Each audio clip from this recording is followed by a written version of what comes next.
हाँ जी, तो बेटा हमारे पास atomic and molecular masses and mole concept. तो अभी फिलहाल इतने पे लेके चलते हैं। तो बेटा देखो, एटॉमिक मासेस नाम से क्लियर है कि mass of the atom is called atomic mass, ठीक है। लेकिन इसको निकाला कैसे गया है, इसको देखो वैसे तो सिंपल, लेकिन ये डेफिनेशन नहीं है ना, हम सीधे बोल देंगे एटॉमिक मास क्या होता है ना, कि mass of the atom is called atomic mass, mass of the molecule is called the molecular mass. हाँ, समझने के लिए, आइडेंटिफिकेशन के लिए आप मतलब हिंट बताओ तो सही है कि एटम का मास क्या होगा, एटॉमिक मास, लेकिन निकलेगा कैसे। तो जो निकालने का तरीका होता है, जो उसको बताने का तरीका है, डिफाइन करने का तरीका है, वही उसकी क्या है बेटा, डेफिनेशन। ठीक है। तो देखो, एटॉमिक मास की जो पुरानी डेफिनेशन थी, ठीक है, तो उसी पे बेस्ड है relative atomic mass. Relative atomic मास, इस रिलेटिव एटॉमिक मास पे ओल्ड डेफिनेशन है, और रिलेटिव एटॉमिक मास पे बेटा हमारी मॉडर्न डेफिनेशन। ठीक है, तो क्या है वो, क्या नहीं है, वो देखते हैं। क्लियर, आवाज तो मेरी आ रही है, समझ चुके बेटा? बच्चों आवाज आ रही है मेरी प्रॉपर? एक भी बच्चा बता दे कोई। हाँ जी आदित्य, आवाज आ रही है? हाँ जी देव, बेटा आ रही है आवाज? ठीक, चलो चलो चलो, ठीक। तो देखो बेटा, शुरुआती टाइम पे हम किसी भी एटम का जो मास निकालते थे, ठीक है ना, मास ऑफ द एटम जो था बेटा, किसी भी एटम है ना, ऑफ एनी एलिमेंट, ठीक है। जैसे मान लो हमारे पास हाइड्रोजन एलिमेंट है फॉर एग्जांपल, तो ये क्या है, ये तो हाइड्रोजन एलिमेंट है पूरा, और उसके अंदर छोटा सा ये चीज क्या होती है बेटा, हाइड्रोजन, है ना, एटम होता है, ठीक है। Clear point. तो इस तरीके से देखो हमारे पास क्या होता है, इसका जो मास था किसी भी एलिमेंट के, एटम का जो मास, तो सबसे पहले बेटा हम हाइड्रोजन के बेसिस पे बनाते हैं। क्लियर। तो वो चीज हमारे पास क्या होता है,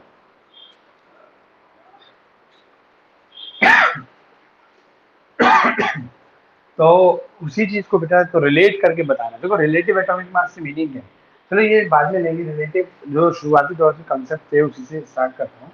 तो सबसे पहले हम बेटा मास ऑफ द हाइड्रोजन के बेसिस पे कंपैरिजन करते थे। तो मास ऑफ द हाइड्रोजन है, एक्चुअल में ये यूनिट हुआ करता था, ठीक है ना, इसका मास क्या आया था, 1 आया था, ठीक है, और इसी पे हम यू लगाते थे, याद करो, है ना, 1 यू, फिर बाद में वो कन्वर्ट हुआ 1 ए एन यू। तो आज यही सारी चीजें आएंगी कि जो आप देखते हो एटॉमिक मास यूनिट आपकी बुक में कहीं पे, जैसे 40 नाइट्रोजन की 14 यू भी मिलती है, 14 ए भी मिलती है, तो what is the difference between 14 you and 14 ए, ठीक है नहीं, कैसी ये चीजें हैं। तो देखो पुराने जमाने में हाइड्रोजन जो एटम था, हाइड्रोजन जो एलिमेंट के एटम थे, उसका मास क्या था, सबसे लीस्ट था, सबसे कम था। शुरुआती दौर में हमारे पास ज्यादा एलिमेंट भी नहीं थे बेटा, ठीक है, बहुत कम एलिमेंट थे। जितने भी एलिमेंट थे उसमें सबसे कम जो मास था वो किसका था, हाइड्रोजन का था। तो उससे कंपैरिजन करके ही बाकी एलिमेंट के मास बताए जाते हैं, ठीक है ना। जैसे मान लो फॉर एग्जांपल आपको 5 मीटर कपड़ा लेना है, तो आप कैसे लेते हो, कपड़े वाले पे क्या होता है बेटा, एक मीटर स्केल होता है, ठीक है, 1 मीटर को लेंथ को मेजर करने वाला, 5 मीटर, 5 मीटर आपको लेना है, तो कैसे लिया जाता है, ठीक है बेटा, तो आप भी बताओ कैसे लिया जाता है। तो वो 1 मीटर लेता है, उसको 5 टाइम्स कर देता है, ठीक है नहीं, 5 मीटर काट के किसी को 2.5 मीटर लेना है, तो वो मीटर स्केल को पहले एक बार, फिर 2 बार, फिर उस मीटर स्केल पे वो आधी जगह कपड़ा लगाता है, ठीक है ना बेटा, वैसे करके 2.5 मीटर ले लेता है। तो मतलब कंपैरिजन किससे किया, एक जो मिनिमम वैल्यू है 1, उससे कंपैरिजन किया। कोई भी 10 लीटर दूध लेना हो, ठीक है, तो भी क्या करते हैं, वो 1 मीटर का दो या 5 लीटर का हो तो दो, पाँच, पाँच से दो कर दिए, या मिनिमम क्या होता है 1 लीटर का होता है ना। तो आप तो छोटे छोटे भी आते हैं, ऐसी बात नहीं है ना, आधी किलो का भी होता है, 250 ग्राम का भी, केजी भी होता है, बट बेसिक जो शुरुआती जमाने में जो बनाओ तो एक बना, ठीक है जी। अगर मान लीजिए आधा करना होता है तो उसी एक बार डिवाइड करो, तो रिलेशन तो बेसिकली 1 यूनिट से करना है, ठीक है। फिर बाद में उसी मेजर का आधे लीटर का भी बना दिया है ना, तो आपका 1/4 लीटर का भी बना दिया है ना, तो 50 ml का भी बना दिया, 100 ml के भी, 50 ml के भी, फिर डिफरेंट डिफरेंट मेजरिंग सिलेंडर का बना दिया, ठीक है। तो लेकिन बेसिक तो 1 था, तो मतलब कंपैरिजन जो करते हैं वो जनरली 1 से किया जाता है लीस्ट से, और टाइम्स करना आसान होता है। देखो आप जैसे क्या मान लो आपको 2 लीटर तोलना है, तो 1 लीटर वाले से आप 2 बार कर दोगे 2 लीटर आ जाए। अब आधा लीटर उसी में करना है और उसका अगर प्रॉपर मेजरिंग नहीं हो अभी तो थोड़ा बहुत कम ज्यादा हो सकता है। तो देखो फ्रैक्शन में मतलब फ्रैक्शन में कंपैरिजन करना मुश्किल होता है, बल्कि मल्टीप्लाई में टाइम्स में कंपैरिजन करना क्या होता है, आसान। क्लियर है पॉइंट। इसीलिए उन्होंने बेसिक यूनिट 1 को चुना और उसके टाइम्स रखे। तो अब जैसे उन्होंने देखा कि नाइट्रोजन का मास कितना है, तो उन्होंने क्या पाया कि नाइट्रोजन एटम का मास जो है, अब वो मैं आपको एक्सप्लेन नहीं कर रहा हूँ वो पुराना तरीका क्या था कि उन लोगों ने बेटा कैसे हाइड्रोजन का मास निकाला, कैसे नाइट्रोजन का मास निकाला। ठीक है। और आपके यहाँ क्या है, किसी भी एलिमेंट का जो रिलेटिव मास होता है बेटा, है ना, वो क्या होता है, तो वो हाइड्रोजन के कितने टाइम्स। Clear point. जैसे नाइट्रोजन का मास है, तो नाइट्रोजन का मास मुझे निकालना है, तो मैं कैसे करूंगा कि मास ऑफ द नाइट्रोजन, ठीक है, मास ऑफ, है ना, 1 एटम ऑफ नाइट्रोजन, तो वो क्या होगा, हाउ मेनी टाइम्स, तो एक्स टाइम्स में कर देता हूँ, है ना, मतलब 2 टाइम्स है 3 टाइम्स है, हाउ मेनी टाइम्स, है ना, x times into mass of 1 atom of hydrogen. ठीक है। अब जैसे फॉर एग्जाम्पल देखा ये कितना मिल रहा है जी, 14 यूनिट मिल रहा है। हाइड्रोजन का कितना होता है जी, 1 होता है। ठीक है। तो ये क्या हो गया उसका भाई 14, इसका कितने टाइम्स है भाई। देखो बेसिकली हमारे पास क्या चीज है, ये प्रैक्टिकली हमने निकाला, ये हमने प्रैक्टिकल निकाला, बस रिलेट कर दिया जी, इसका है कितने है, 14 टाइम्स है। तो यहाँ एक्स की वैल्यू क्या हो गई बेटा, है ना, 14 टाइम्स हो गई। क्लियर। ठीक। और हमारे पास जैसे मान लो अब मुझे किसी और का करना है, मान लीजिए यहीं पे मुझे ऑक्सीजन का देखना है, तो हम जानते हैं जी ऑक्सीजन का जो मिला प्रैक्टिकली वो 16 मिला बेटा। ठीक है। तो 16 जब मिला तो 16 क्या है, हाइड्रोजन का क्या है, 16 टाइम्स है। क्लियर। तो किसी भी पुराने जमाने में किसी भी एलिमेंट का जो इवन आप ये सोचो इलेक्ट्रॉन प्रोटॉन भी डिस्कवर किए गए थे, तो आप पढ़ के आए होगे 9th में, relative mass of electron, relative mass of electron and relative mass of proton, वो भी क्या थे आप याद करो, इलेक्ट्रॉन का मास हाइड्रोजन एटम के मास के, है ना, 1836वां पार्ट था, या कहीं कहीं 36 की जगह 40 दे देते हैं। ठीक है। और प्रोटॉन का mass equal to hydrogen atom था, इक्वल टू हाइड्रोजन एटम। तो आप देख रहे हो कि इलेक्ट्रॉन प्रोटॉन शुरुआती दौर में हमारे पास नहीं थे, बहुत मतलब काफी बाद में डिस्कवर हुए, एटम के मास के बाद में डिस्कवर हुए। क्लियर है। तो उनका मास भी शुरुआती दौर में जो निकाला गया वो हाइड्रोजन से रिलेट करके निकाला गया। तो देखिए प्रैक्टिकली डिफरेंट डिफरेंट एलिमेंट के एटम का मास निकाला इन्होंने।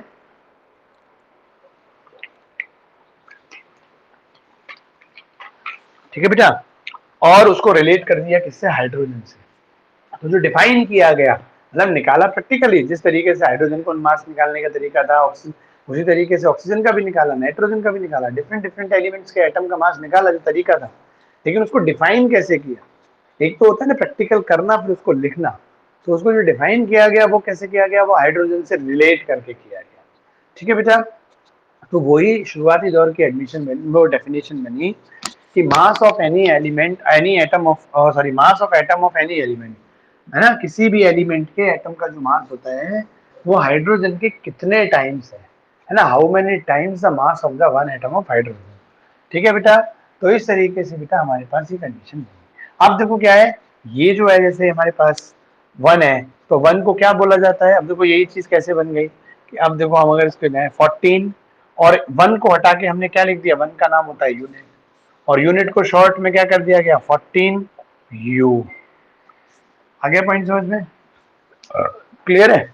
तो ये हमारे पास इस तरीके से क्या बना, यू वर्ड आया। यू वर्ड आया जब हमने किसी भी एटम के मास का कंपैरिजन बेटा किससे किया, हाइड्रोजन से। ठीक है। हाइड्रोजन का मास कितना होता है, 1 मतलब यूनिट, यूनिट से क्या बना, यू। ठीक है।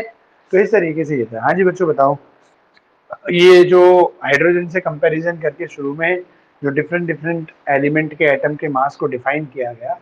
ठीक है। देखो एक वर्ड मेरे समझते हो मैं क्या बोल रहा हूँ, कि एलिमेंट के एटम के मास को, क्योंकि एलिमेंट तो ये पूरा है, ठीक है, तो एलिमेंट का मास नहीं होता, है ना, एलिमेंट के एटम का मास होता है। जो एक एटम का होगा वो उस एलिमेंट के इंडिविजुअल अलग अलग सारे एटम्स का होगा उसमें। ठीक है, तो वर्ड समझते हो? तो इनमें थोड़ा कंफ्यूज मत हुआ करो कि एलिमेंट क्या एटम क्या है, तो तुरंत पिक्चराइजेशन आपके दिमाग में हो जाना चाहिए कि भाई ये एलिमेंट होता है, ये उसका एटम होता है। ठीक है बेटा, तो इस तरीके से। तो यहाँ तक बताओ, यहाँ तक किसी बच्चे को कोई दिक्कत? हाँ जी देव, समझ में आ गया इतना? उफ, ठीक है ना। अब आगे बढ़ते हैं बेटा। देखो, अब समय आगे बढ़ा तो क्या हुआ कि बहुत सारे एलिमेंट ऐसे भी होते हैं, मतलब सॉरी, कहने का आगे जाके जो प्रॉब्लम आई इसमें वो क्या आई, जैसे हाइड्रोजन एटम है। हमने लास्ट लेक्चर में ही बताया था, मतलब लास्ट जो सैटरडे का लेक्चर था बेटा, मतलब जो फ्राइडे का, कि डाल्टन एटॉमिक थ्योरी की एक पोस्टुलेट रॉन्ग हुई। क्या क्या हुई कि हाइड्रोजन एलिमेंट के ही एटम का मास अलग अलग मिला। जैसे हाइड्रोजन के कोई कुछ एटम ऐसे मिले जिनका मास 1 था, हालांकि जो हाइड्रोजन का एक एटम होता है वो 3 तरह के एटम से मिला हुआ पाया गया। ठीक है, क्लियर? एक हाइड्रोजन का जो एटम था, याद है वो आइसोटोप पढ़ाया था आपको। ठीक है, इसमें एक हाइड्रोजन जो हम जनरली हाइड्रोजन बेटा हम जो जनरली पढ़ते हैं, है ना, एक हाइड्रोजन एटम में 3 तरह के हाइड्रोजन होते हैं, वो इसका कॉम्बिनेशन होता है। याद है मैंने कहा था कि इस पूरे में 99.9% तो जो होता है वो ये 1 मास वाली हाइड्रोजन होती है, बाकी इसमें बचे हुए 0.1 पार्ट में ये दोनों हाइड्रोजन होते हैं। तो इन तीनों का कॉम्बिनेशन होता है ये। तो जब बेटा आइसोटोप्स मिलने स्टार्ट हो गए तब दिक्कत आई। ठीक है ना, अब हम कंपैरिजन कैसे करें कैसे नहीं करें, एक प्रॉब्लम समझ में आया नहीं? तो वहां भी एक कंपैरिजन करने का तरीका बना, क्या बना कि जो मेन हाइड्रोजन एटम है बेटा, उसमें 99.9% तो ये 1 मास वाला ही होता है। ठीक है, भले ही मान लो हाइड्रोजन जो मेन एलिमेंट है, it is a combination of 3 type of hydrogen atoms, है ना, that having a different different mass. Clear point? किसी की कुछ परसेंटेज है, इसकी कुछ, इसकी कुछ, लेकिन सबसे ज्यादा 99.9% तो एक ही है, तो वही 1 से कंपैरिजन कर देंगे। चलो, ये तो एक साइंटिस्ट ने प्रॉब्लम को इस तरीके से, बनी हुई एक प्रॉब्लम और इस तरीके से सॉल्व भी कर दिया। बस अंतर क्या आता, यहाँ आ जाता मास ऑफ 1 एटम ऑफ, है ना, आइसोटोप ऑफ हाइड्रोजन जिसका मास क्या हो, 1 हो, है ना, H1। ठीक है, हाइड्रोजन के उस आइसोटोप्स के कितने गुना है जिसका मास 1 है। ठीक है बेटा, वो तो ऐसे करके इन्होंने इसको चेंजेस कर दिया। क्लियर? ये बीच बीच की चीजें किताबों में नहीं मिलती बेटा, आप देखना बुक्स में पढ़ना, आपको ये चीजें नहीं मिलेंगी। क्लियर है? वो बस एक मेन हाइड्रोजन का बताएंगे और देन उसके बाद हमारे पास वो C12 वाले पाएंगे। मैं अब ये बीच की कहानी बता रहा हूँ आपको कि C12 वाला पॉइंट आया कैसे। ठीक है, आप एक डेफिनेशन पढ़ के आए ना, 1/12 into mass of 1 atom of C12, वो कैसे बनी, और उसके बीच में भी कुछ और भी आया था कि नहीं आया था, तो वो पूरा डिफाइन कर रहा हूँ। ठीक है, तो शुरुआती दौर में जब बेटा ये ऐसी दिक्कत आई, ठीक है ना, तो हमारे पास हाइड्रोजन एलिमेंट के क्या बनने लगे, है ना, आइसोटोप बनने लगे। एक मिनट बेटा, है ना, थोड़ा सा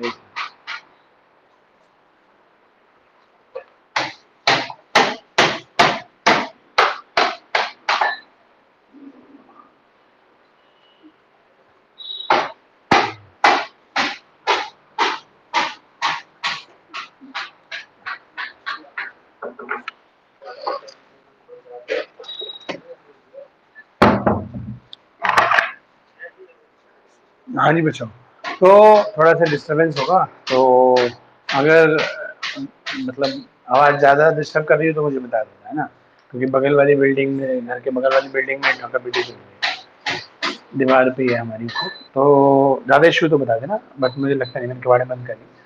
हाँ जी, तो हमारे पास क्या कंडीशन थी बेटा, तो शुरुआत में हाइड्रोजन एटम से कंपेरिजन हुआ। क्लियर? बताओ, ठोक पीट की आवाज़ ज़्यादा आ रही है, मेरी ज़्यादा आ रही है? हाँ जी बच्चों, अच्छा, मतलब मेरी समझ में आ रही है ना ठोक पीट के बीच?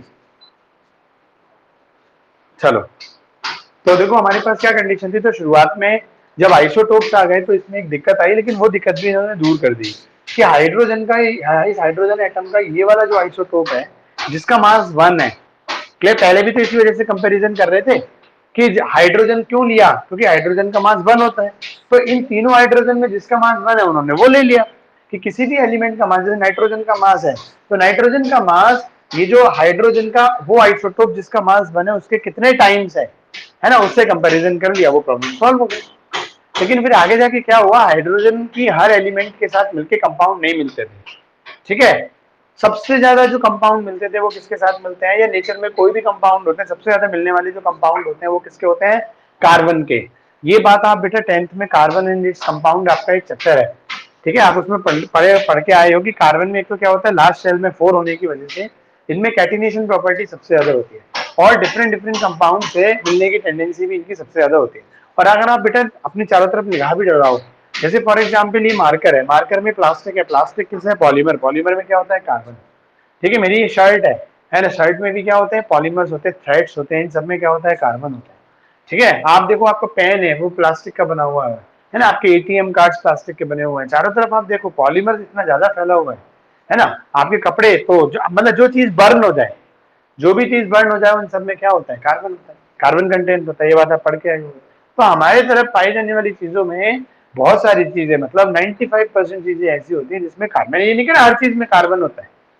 पॉइंट अब जैसे हमारी हड्डियां, हड्डी में कैल्शियम फॉस्फेट है, वहां तो कार्बन नहीं है, लेकिन हड्डियों के ऊपर जो स्किन है, जो बाल है, उनमें तो क्या है, उसमें तो कार्बन है, समझ में आया नहीं। तो इस तरीके से मोस्ट ऑफ द थिंग्स में हमें क्या मिलता है बेटा, कार्बन मिलता है। क्लियर है पॉइंट, तो ये बेटा आप याद रखना, क्लियर है। तो हमारे पास क्या होता है, इसलिए ये सोचने लगे कि भाई हाइड्रोजन को रिप्लेस करके अगर हम कार्बन लाएं तो क्या होगा। तो देखो इन्होंने क्या करा, अगर ये कार्बन में के साथ भी क्या था, कार्बन के भी आइसोटोप्स मिलते थे, और कार्बन के आइसोटोप क्या थे, C12 है ना, C13, और हमारे पास एक आइसोटोप क्या था, C14। और इस वाले आइसोटोप का जो मास था वो क्या था, एग्जैक्ट 12 था, और इनका 12 के साथ कुछ फ्रैक्शन में था, जैसे 12 पॉइंट समथिंग और 12 पॉइंट समथिंग। तो इस वाले का मास पूरा क्या था, पूरा 12 यूनिट था। क्लियर पॉइंट, ठीक है। तो इन्होंने क्या करा देखो, अब हम ऐसे कंपैरिजन कर सकते हैं। अब इनका कंपैरिजन क्या था, मैं एक चीज तो लिखा रहने दूंगा, देन उसके बाद हम कंपैरिजन करेंगे। एक पुराना फॉर्मूला लिखा छोड़ देता हूं, देन हम उसको कंपैरिजन करेंगे। तो पुराना क्या था देखो बेटा, हमारे पास मास ऑफ एन एटम, मतलब एक single atom of any element, ठीक है, वो हमारे पास क्या था, है ना, एक्स टाइम्स या हाउ मेनी टाइम्स, है ना, into mass of one atom of hydrogen.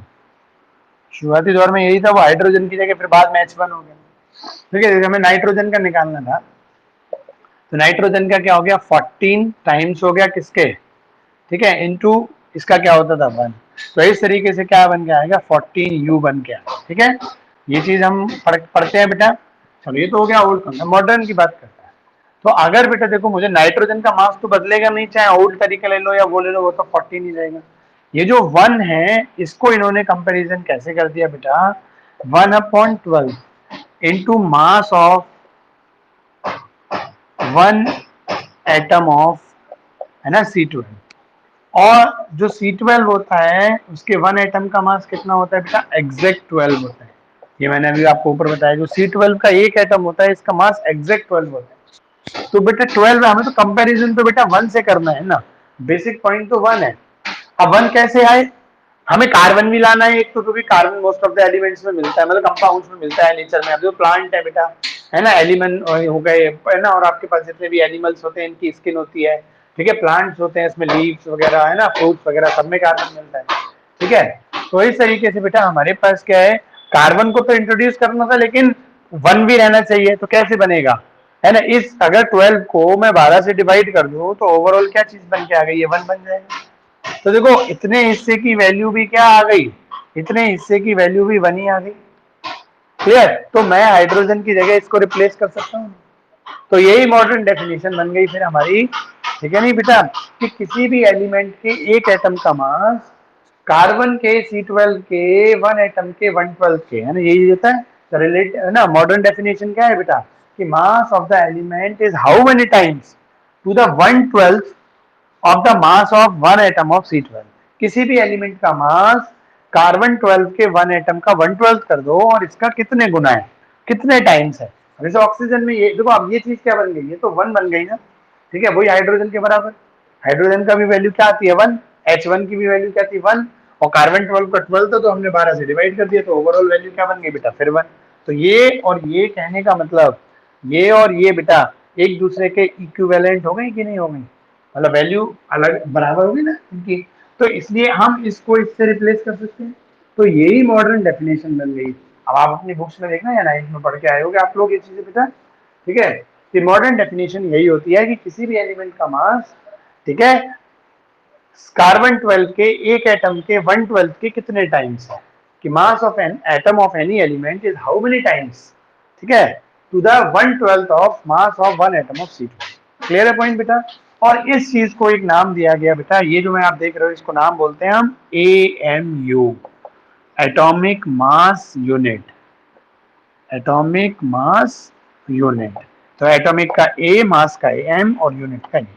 तो इसे हटके फिर बेटा देखो, जब तक हाइड्रोजन था तब तक तो हम यहाँ यू लिखते थे। अब हम इसके बेसिस पे क्या लिखेंगे, अब देखो कंपैरिजन करते हुए नाइट्रो 14 14 इंटू ओवरऑल तो 1 ही हो गया, लेकिन ये इसकी वजह से आया तो यहाँ क्या लिखा जाएगा, ये 1 को हटा के हम इस 1 की जगह क्या लिखेंगे, 1 की जगह तो हम ये लिखेंगे ना, तो क्या बन जाएगा 14, 1 को हटाएंगे तो क्या आ जाएगा ए आ गया। तो अब हम नाइट्रोजन का मास पढ़ते हैं 14 AMU। पुराने जमाने में हम क्या पढ़ते थे, नाइट्रोजन का मास बेटा 14 U। अब आपको समझ में आया कि 14 U और 14 AMU का डिफरेंस क्या है। पुराने जमाने में जब नाइट्रोजन के एक एटम का मास हाइड्रोजन के 1 एटम के मास से कंपैरिजन करके निकाला गया, हाइड्रोजन का मास 1 होता है तो यूनिट से U आया, और अब हमने हाइड्रोजन को हटा दिया और उसकी जगह क्या लगा दिया, ये हिस्सा, और इसको क्या और बोला जाता है 1 AMU, ठीक है, एटॉमिक मास यूनिट, ठीक है बेटा, क्योंकि इसकी वैल्यू 1 होती है और एक एटम के मास की यूनिट है ये, है ना, इसको यूनिट बनाया क्योंकि वैल्यू तो ये है 14, ये तो यूनिट का काम कर रही है ना बेटा। जैसे होता है 5 मीटर 10 मीटर, है ना, तो ऑक्सीजन का मास कितना हो जाएगा 16 AMU, सल्फर का मास कितना हो जाएगा 32 AMU। तो इसका मतलब क्या आएगा 32 AMU का, कि सल्फर का जो मास होता है 32 किसका होता है, सल्फर का, तो सल्फर का मास, है ना, कार्बन 12 का जो 1 एटम है मास उसके 1/12 के 32 टाइम्स। क्लियर, कि mass of the sulphur is 32 times of the 1/12 of mass of 1 atom of C2। ठीक है, तो इस तरीके से बेटा ये AMU आया। क्लियर। तो अब यहाँ पे आपको मतलब इसमें कोई इशू बताओ बेटा, कि मतलब इसको बोला गया रिलेटिव मास। तो देखो रिलेटिव जो हमारा मास होता है रिलेटिव एटॉमिक मास। अब देखो रिलेटिव एटॉमिक मास इन चीजों को क्यों बोला गया, क्योंकि एटम का मास रिलेट करके बताया गया। तो सारे एलिमेंट के एटम है उनका मास, पुराने जमाने में हमने हाइड्रोजन की मास से कंपेरिजन किया, और अब किससे किया बेटा हमने, आपके कार्बन के मास से। ठीक है, और इसमें कुछ नंबर ऑफ पार्टिकल वगैरह का भी होता है, मोल कॉन्सेप्ट की चीजें भी आएंगी। तो वो चीजें मैं रिलेट करूंगा कब बेटा आपको, है ना, कि इतने पार्टिकल का मास जी इतना होता है जी, इतने पार्टिकल के मास, मतलब इस एलिमेंट के इतने पार्टिकल का मास इतना, इस एलिमेंट के इतने पार्टिकल का मास इतना। तो वो पार्टिकल के नंबर ऑफ पार्टिकल के मास से कंपेरिजन करना मैं अभी इसलिए नहीं बता रहा हूँ, ठीक है, क्योंकि अभी आप मोल कॉन्सेप्ट जब आएगा लास्ट में इसमें, है ना, atomic mass, molecular mass, then mole concept, वो मोल कॉन्सेप्ट के टाइम पे मैं कंपेरिजन कर दूंगा। ठीक है ना बेटा, कुछ बुक्स बच्चे बुक्स में पढ़ेंगे तो वो चीज मिलेगी यहीं पर एटॉमिक मास वाले टॉपिक में ही मिलेगी। ठीक है ना, तो वो अभी मैं नहीं कर रहा। क्लियर। ठीक है बच्चों, बताओ यहाँ तक आप बच्चों लोगों, हाँ जी, यहाँ तक वाली चीज में किसी को कोई दिक्कत हो तो, हाँ जी जानवी, जानवी बेटा, जानवी आवाज आ रही है मेरी,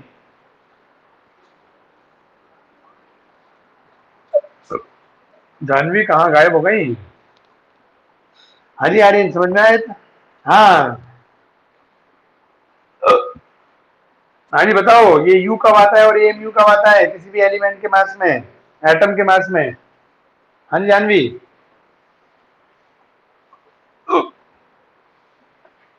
कार्बन में नहीं, जब हम किसी भी एलिमेंट के मास को कार्बन से कंपैरिजन करते हैं, है ना, C12, और कार्बन से भी नहीं C12 के मास से कंपैरिजन करते हैं, है ना, तो वो एमयू आता है।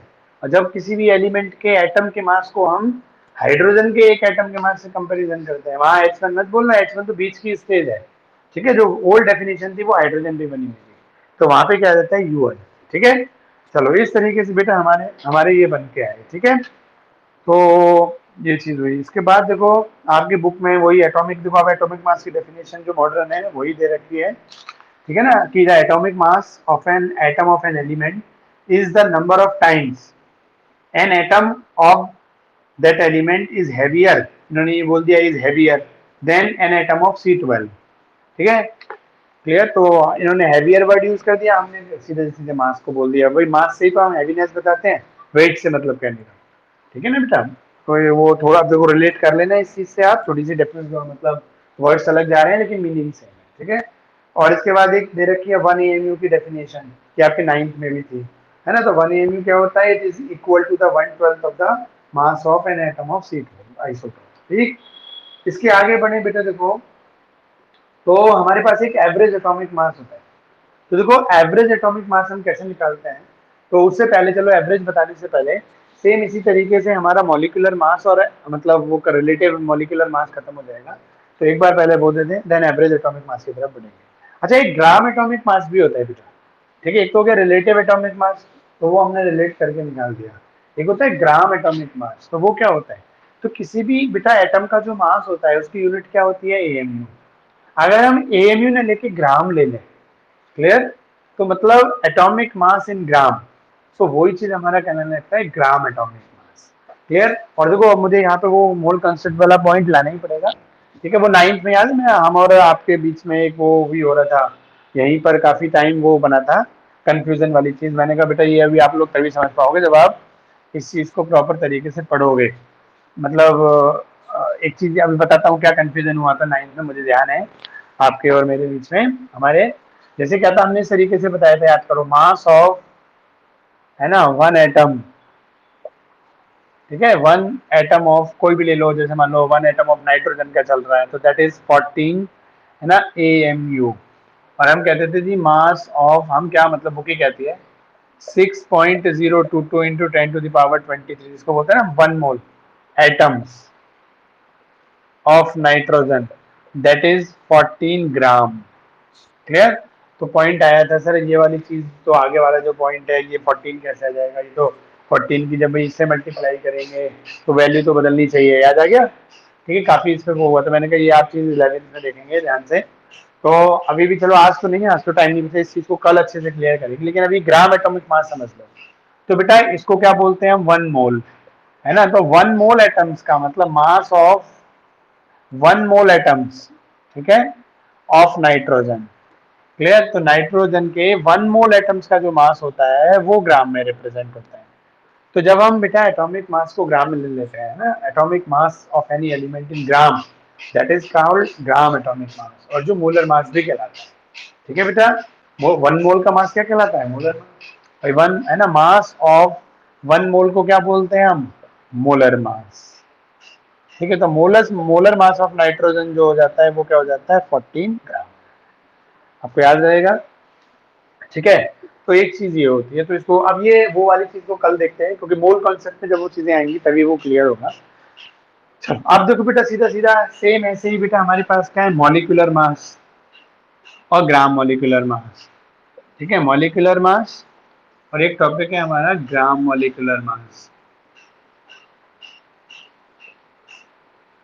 तो देखो ये ऐसे मानो किसी का निकालना है मुझे, फॉर एग्जाम्पल वाटर का निकालना है, तो मॉलिक्यूलर मास वाटर का क्या होता है, तो आप इसको वही जैसे हम करते हैं ना, 2 हाइड्रोजन है 1, है ना, तो 1 क्या हो जाता है, AMU, ऐसे करके आ गया भाई। वन हाइड्रोजन का 1 AMU और 2 है, प्लस ऑक्सीजन का कितना है, 16 AMU, ओवरऑल क्या हो गया, 18 AMU। तो that is the mass of 1 molecule. तो मॉलिक्यूलर मास क्या होता है, मास of 1 molecule of any substance.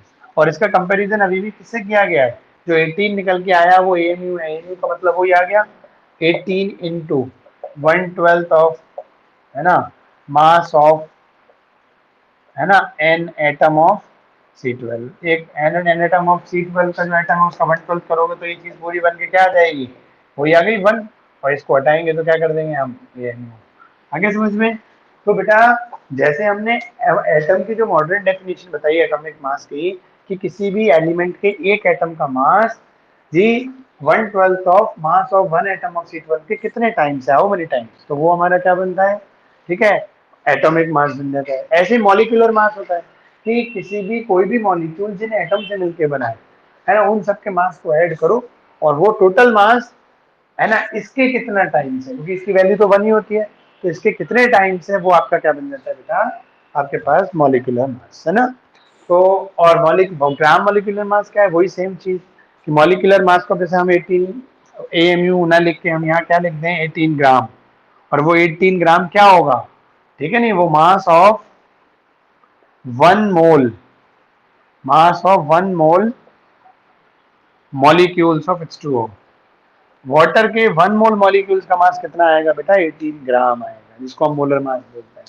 तो वही molecular mass, gram molecular mass. ठीक है बेटा, क्लियर है? तो इस तरीके से बेटा देखो ये चीजें बनती हैं। तो ये आज आप एक बार बुक से देखना, क्लियर है? और इसमें एक चीज और है, फॉर्मूला मास। ठीक है, एवरेज, मैं कल आपको एवरेज एटॉमिक मास वो कल बताता हूँ। और एक आपके पास वो जो चीज थी हमारी, क्या कहते हैं, वो क्वेश्चन, वो कोशिश करता हूँ उसको मतलब 1 मोल के मास को रिलेट करने की, वही मोल कॉन्सेप्ट है। तो वो मोल कॉन्सेप्ट पढ़ाएंगे तो वो अपने आप ही, कल तो नहीं, जिस दिन मोल कॉन्सेप्ट आएगा उसमें आ जाएगा। ठीक है, तो एक हमारे पास क्या होता है बेटा, देखो फॉर्मूला मास, वो और सुनो क्या होता है फॉर्मूला मास। पुराने जमाने में देखो बेटा, जो आयनिक कंपाउंड थे, आयनिक कंपाउंड, अब याद करो आपके 9th में जैसे क्या सिखाया जाता था, कैल्शियम कार्बोनेट आपको बनाना है, तो आप कैसे बनाते थे? आप इधर की तरफ कैल्शियम लिखते थे, इधर की तरफ कार्बोनेट लिखते थे। कैल्शियम की वैलेंसी +2, इसकी -2, क्रॉस मल्टीप्लाई करी, दोनों की 2 2 है तो भाई ये 2 और इसके पीछे भी 2 आया, 2 से 2 कट गया, आपके पास क्या बच गया? Calcium carbonate. ऐसे बनाते थे। तो क्या बोलते थे आप? याद करो, केमिकल फॉर्मूला बोलते थे। तो केमिकल फॉर्मूला बोला जाता था, नहीं? याद करो, तो शुरुआती दौर में बेटा हमारे पास जितने भी हमारे पास कंपाउंड आए थे वो जनरली आयनिक कंपाउंड थे, और आयनिक कंपाउंड को केमिकल फार्मूला बोला जाता है। ये कोवलेंट कंपाउंड, कार्बन के कंपाउंड, ये बाद में डिस्कवर हुए, मतलब ऑर्गेनिक वाले, और कोवलेंट बाद में डिस्कवर हुए। पहले जो हमें नेचर में मिले वो जनरली आयनिक थे। और आयनिक को वो तो जब शेयरिंग वाले मिल गए तब दो तरह के हो गए, तब एक डिवाइडेशन बना कि ये आयनिक है और ये क्या है, कोवलेंट है। पहले तो सारे क्या थे, थोड़े बहुत थे, जैसे CO2 टाइप, H2O टाइप ये थे, ठीक है, लेकिन इनमें वो डिसाइड ही नहीं कर पा रहे थे जब तक। तो मोस्ट ऑफ द क्या थे उस टाइम, आयनिक थे। तो आयनिक कंपाउंड को आयनिक ना बोल के क्या बोला जाता था बेटा? पहला केमिकल फॉर्मूला। और उन केमिकल फॉर्मूला का जो मास होगा वो क्या बोला जाएगा? फॉर्मूला मास, है ना? क्लियर है पॉइंट? तब तक मॉलिक्यूल नाम की चीज ही नहीं थी। तो इसलिए बेटा आयनिक कंपाउंड का जो मास होता है, मतलब जो आयनिक सॉल्ट्स होते हैं, जैसे NaCl है, 1Na, 1Cl, दोनों मिलकर NaCl बनाते हैं। आज तो उसको मॉलिक्यूल मॉलिक्यूलर मास ही निकालते हैं। लेकिन पुराने जमाने में क्या था, जब तक ये आयनिक और कोवलेंट और मॉलिक्यूल वाली चीज थी नहीं, तब तक तो हम इन सबको क्या बोलते थे, आयनिक कंपाउंड को? Chemical formula. और केमिकल फॉर्मूले का मास क्या कहला जाएगा? Formula mass. ठीक है, तो इस तरीके से जो, अब NaCl देखो क्या होता है बेटा, एक ये नेटवर्क लाइक स्ट्रक्चर होता है। जैसे एक Na, उसके सराउंडिंग में एक Cl इधर, एक इधर, एक ऊपर और एक नीचे, एक आगे और एक पीछे, इस तरीके से होते हैं बेटा। तो अब और एक Cl पे, फिर एक Cl पे एक Na इधर, एक Na इधर, एक Na इधर, एक Na इधर, एक ऊपर और एक नीचे। तो मतलब ये एक नेटवर्क लाइक स्ट्रक्चर बनता है। तो इसकी जो मिनिमम यूनिट होती है, जैसे एक Na पे 6 Cl है और फिर एक Cl पे 6 Na है, तो इनका एवरेज मिनिमम निकालोगे तो क्या आएगा? 1:1 आएगा। भाई 1 Na contain 6 Cl around there, है ना, and 1 Cl contain 6 Na। Clear? तो एवरेज बराबर आ गया 1:1, 6:6, 1:1।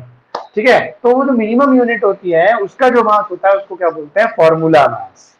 समझ आ गया? जैसे कैल्शियम कार्बोनेट ये भी आयनिक है, तो एक कैल्शियम आयन के अराउंड में कई वो क्या होंगे? हमारे कार्बोनेट आयन होंगे।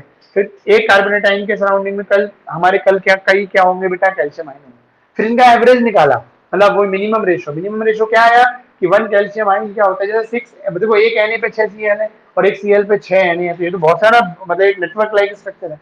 लेकिन इसका मिनिमम रेशो क्या आया? 6:6, 1:1, मतलब एक Na पे एक Cl, ये एक फॉर्मूला बनाया गया इसको बोलो। और उसका मास जो है वो क्या कहलाता है? हमारा फॉर्मूला मास। ठीक है, ये चीज। और आज तो मॉडर्न में आप चाहे NaCl हो, चाहे बेटा CO2 हो, चाहे HCl हो, कोई भी हो, सबको एक मॉलिक्यूल माना गया। अब है ना, मतलब एटम एटम मिलके मॉलिक्यूल बनाते हैं, चाहे सेम एटम के मिले, चाहे डिफरेंट एटम के मिले, चाहे इलेक्ट्रॉन को ले दे के मिले, चाहे शेयरिंग करके मिले, और मॉलिक्यूल। फिर मॉलिक्यूल के दो पार्ट हो गए, आयनिक, मतलब मॉलिक्यूल में क्या है, मॉलिक्यूल ऑफ एलिमेंट है, मॉलिक्यूल ऑफ कंपाउंड है। ठीक है, वहीं से शेयरिंग और आयनिक और कोवेलेंट होगी। ठीक है ना बेटा, इस तरीके से। लेकिन पुराने जमाने में ऐसा नहीं था। पुराने जमाने में क्या बोलते थे हम? Formula mass. ठीक है, चलो, तो ठीक है बच्चों, तो आज ये 3-5 टॉपिक हुए बेटा। ठीक है, हमारे क्या क्या कि जी atomic mass, relative atomic mass, और उसकी ओल्ड डेफिनेशन और मॉडर्न डेफिनेशन। ठीक है, एक हमारा ग्राम एटॉमिक मास। ठीक है, क्लियर? और मॉलिक्यूलर मास और ग्राम मॉलिक्यूलर मास। ठीक है, मोलर मास, और एक हमारा फॉर्मूला मास। तो ये 5 टॉपिक कवर हुए। तो इन 5 टॉपिक में किसी को कोई दिक्कत तो नहीं है बेटा?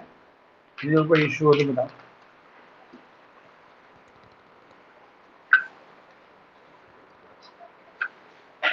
चलो ठीक है, फिर बेटा आज इतने ही रहने देते हैं। और क्या कहते हैं, तो बाकी देखते हैं नेक्स्ट में कल में, है ना? अभी थोड़ी बेटा मेरी तबीयत भी ठीक नहीं चल रही है, जब फ्राइडे से ही तुम देखा होगा क्लास में भी थोड़ा ऐसे रहता है। हाँ, ठीक है। तो अभी इन टॉपिक कल देखते हैं ना, एवरेज और आगे चीज़ों को कवर करते हैं। ठीक है बेटा, तो वन बाई वन आप क्विट कर दीजिए। और आज मैं ऐसे करता हूँ, आपको एल की एक शीट भेजता हूँ बेटा, है ना। तो एल में शॉर्ट में दे रखा है, जैसे मैं दो भेजूंगा। एक मैं लॉन्ग नोट्स भेजूंगा आपके पीडीएफ के, ठीक है। इसमें पूरा पूरा लेंथ है, वो प्रदीप की बुक के भेजूंगा। क्लियर। तो जो बच्चे ज़्यादा पढ़ना चाहते हैं, मतलब छोटे के अलावा एक्स्ट्रा भी पढ़ना चाहते हैं, वो उनको वहाँ मिल जाएगा। और बाकी नोट्स कैसे बनाने हैं बुक में शॉर्ट में, कोई एक दो बच्चों के मेरे पास दो तीन बच्चों के फोन मतलब मैसेज आए थे, सर ये सारे सारे लिखने हैं। मैंने कहा नहीं, इनको पढ़ो, स्क्रीन करो, फिर शॉर्ट में लिखो। तो मुझे लगता है आपको नोट्स में लिखने में शायद दिक्कत हो रही है। तो मैं एक एलन के, जो एलन कोचिंग सेंटर है ना, उसकी जो अब तक जितना पढ़ा दिया है, एक उसके नोट्स भेजूंगा, वो आपके शॉर्ट में हो जाएंगे। तो लिखने के लिए वो बहुत है केवल, लेकिन पढ़ने के लिए देखो हमारे पास क्या होता है, जो लिखने के अलावा डेप्थ भी पढ़ना चाहिए।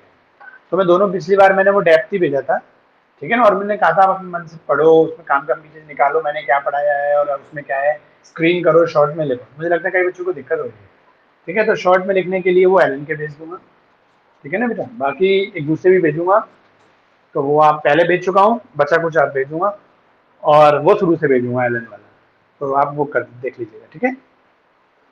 चलो बेटा, क्विट करो जल्दी से। Okay bye. One by one करते जाओ वंदना।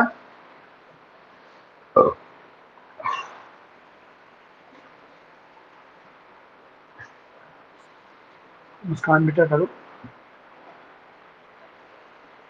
हाँ जी बच्चों, करो बेटा। ओके।